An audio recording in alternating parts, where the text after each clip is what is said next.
So this is my research presentation. So I'm 16, my name's Nihar, I'm 16 years old and I'm a junior here at Frisco. So a little bit about me. So while most people don't like coming to school on a regular basis, I actually like coming here and learning all that I can because I know that knowledge is power and power equals success. And so going along with this, in school I'm on the varsity tennis team, I'm also in NHS, Student Council, DECA, and BPA. And I believe that being in all these clubs, it just gives you more access to real world careers and it's just really beneficial. So this year I'm studying marketing and management and it's my first year in ISM, and possibly next year I might want to branch out and study another field in business. And generally I'm easy working, like I don't really take in a lot of stress because I know it's pointless to stress out over the little things, but if there's a deadline or if an assignment's due, I'm a hard worker when I need to be. And that's a picture of my dog when he was a puppy, and that's me when I was little, and that's my family on the right.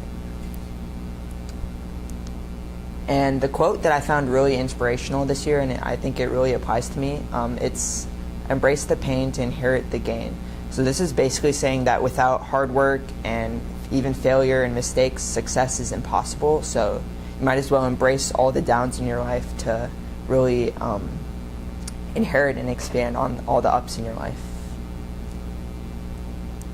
So I'm studying marketing and management this year, and this is basically, so personnel in this field are basically responsible for managing all the marketing, advertising, and promotional activities within a company. And based on the size of a company, your job description varies. So like if you're in a larger corporation like Frito-Lay, you take in a more specific role. Like you have not necessarily a smaller role, but it's just more specific. So because there's more employees in the company. But if you work for like a smaller business, you generally have to do more in the company. Like you might even manage some of the financial aspects of the company. And so basically personnel in this field are responsible for planning objectives. So each year they have a meeting and they outline all the goals that they have in a given fiscal year. And as the year goes on, they try to check off like the goals in their list. And at that current time, if they don't have any new goals, they try to expand current campaigns. Let's say like Cheetos, like one of my interviewees, he worked for Cheetos, and he was talking about how they integrated their Halloween campaign and they try to expand it to their Christmas. So it necessarily wasn't a new one, but they expanded on it.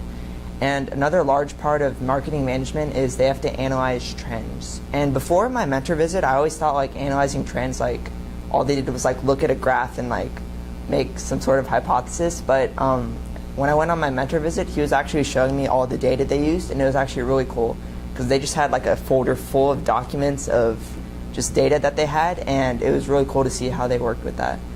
And another part of marketing is engaging with customers on social media, because no matter how old you are, personnel in marketing, they always have to be up to date with their young consumers because those are generally the people that buy their products. And social media is probably the most prominent way to communicate with them, and yeah, it was really cool to see all that they do on social media. Okay, so these are my interviews. So my first interview was with Mr. Flynn Decker. He's the Chief Marketing Officer at Wingstop. And this was my first interview, and it was actually, like I was really nervous going in because he had such a high role in the company. But after my interview, I gained a lot of confidence moving forward through the rest of my interviews. And he actually didn't take a conventional way to getting to where he was today. He actually majored in something completely different, but as he went through his work experience, he just sort of changed jobs around and got to where he is today. He told me that he felt like he never had to work a day in his life because he had the best job in the world. And to me, if I go to work thinking that, I would feel like my life is a complete success. And he told me that hard work pays off, so always put in maximum effort to everything you do. And my next interview was with Mr. Ryan Condon. He's a brand manager for Doritos. So for each brand in Frito-Lay at least, they have an analyst and then 2 managers and a director at the top. So he's one of the managers. For his undergrad, he actually didn't do anything in business. I think he did like cultural politics or like something about that, and he told me that really opened up his eyes to the world. So he told me to branch out and learn something new and just do whatever interests you. And since he works at Doritos, he gets a lot of incentives because Doritos is sort of like a young consumer-based brand. So like since they're partnered with the NFL, he gets to go to the Super Bowl every year for free just because he works for Doritos. And also since they're partnered with Xbox, they sent him a free Xbox One with like a ton of video games just to like test it out and see how they can incorporate Doritos within their ad campaign. And he didn't really see how he needed to test it out, but he said he wasn't complaining that they sent him a free Xbox. And he told me that hard work beats talent because when he started out, he necessarily wasn't the most talented and skilled worker, but since he put in hard work and dedication, he was able to get to the position he's at today. My third interview was with Mr. Jamie Stengel. He's a brand manager also, but he's for Rolled Gold. And he went to the University of Chicago, which is actually like one of the best business universities in the country. And since he works for a smaller company within a larger company, he told me how often they didn't get all the resources they needed. And it really opened my eyes to see like how extensive this field was, because smaller companies, they're so much more different from larger companies. So as I get older, I need to really see how the size of the company will impact the job.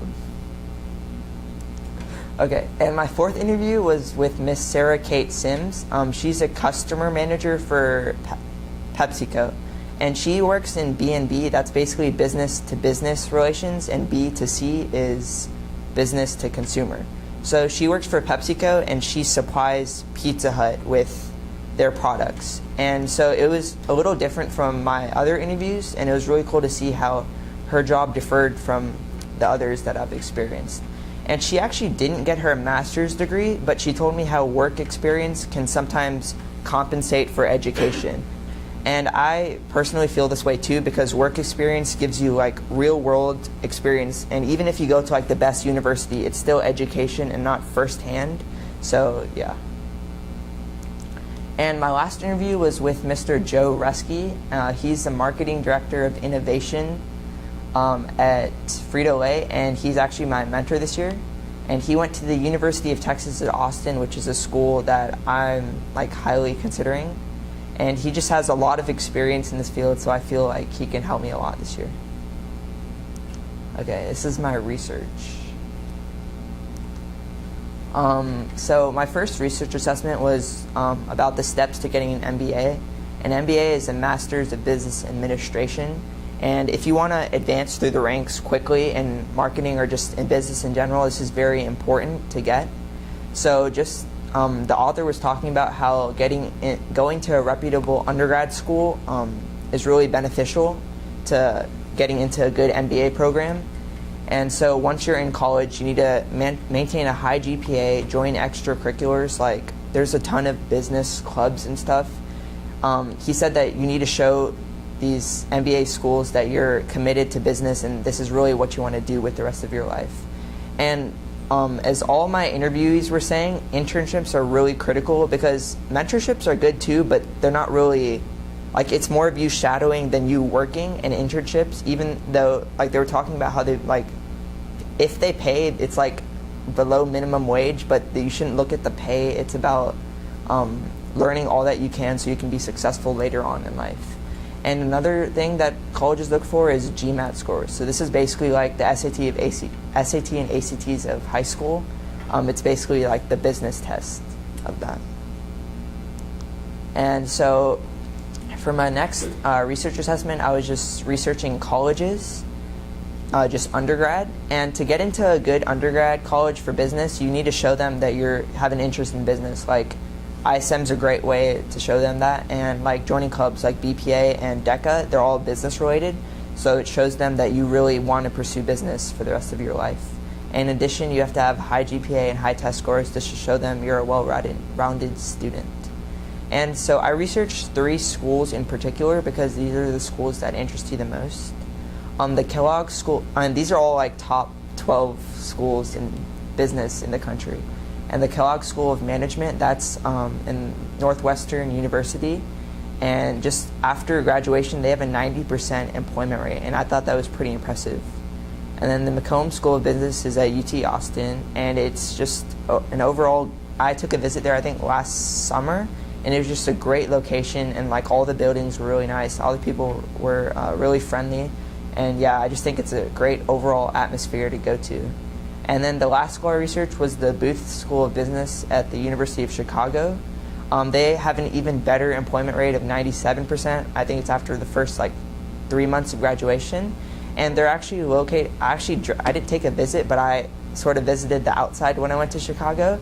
And they're located sort of right next to downtown and right next to whatever Great Lake. I think it's Lake Erie or Superior.